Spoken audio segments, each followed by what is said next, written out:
శాంతియుతంగా నిరుద్యోగుల కోసం మేము సంఘీభావంగా మేము మద్దతు ఇస్తుంటే గ్రూప్ 2ను పెంచుతా అని చెప్పి మాయ మాటలు చెప్పి గ్రూప్ 3ని పెంచుతా అని మాయ మాటలు చెప్పి మెగా టీఎస్ పెడతా అని మాయ మాటలు చెప్పిన రేవంత్ రెడ్డి శాంతియుతంగా మేము ప్రొటెక్ట్ చేస్తుంటే మమ్మల్ని అన్యాయంగా లాఠీ దెబ్బలతోటి పోలీసులతోటి అణిచివేసే కుట్ర చేస్తున్నావు. ఖబర్దార్ రేవంత్ రెడ్డి, సేవలాల్ సేన వ్యవస్థాపకునిగా తీవ్రంగా ఖండిస్తున్నాం. సీఎం రేవంత్ రెడ్డి వెంటనే జాబ్ కార్డు విడుదల చేయాలి. లేని పక్షాన నిరుద్యోగుల విద్యార్థుల పక్షాన పోరాటం పెద్ద ఎత్తున ఉధృతం చేస్తాం. ముందు రానున్న రోజుల్లో కాంగ్రెస్ పార్టీకి తగిన గుణపడతామని చెప్పి సీఎం వ్యతిరేక ముఖ్యమంత్రికి ఖబర్దార్ సీఎం రేవంత్ రెడ్డి అని చెప్పి చెప్తున్నాం.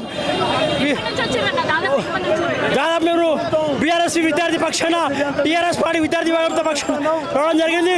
ఉస్మాన్ యూనివర్సిటీ నుంచి దాదాపు 200 పైసలకు విద్యార్థులు రావడం జరిగింది.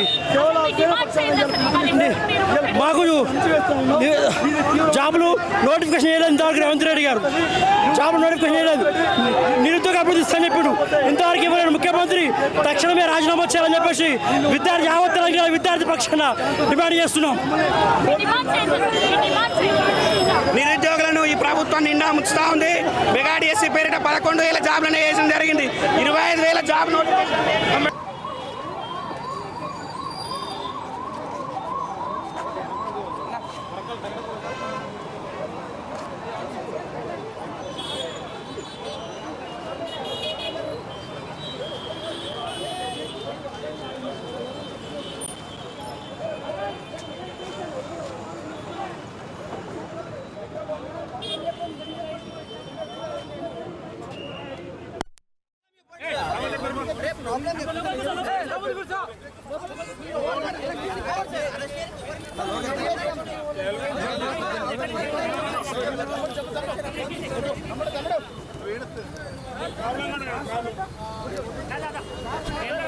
పోలీస్ సార్ మేము మరి ఎందుకు వచ్చినందుకు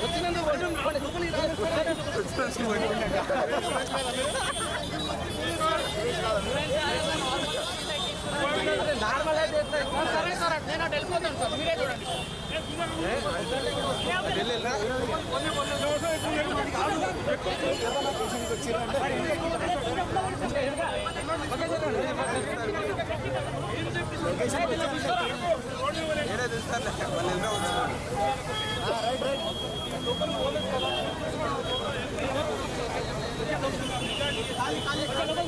రైట్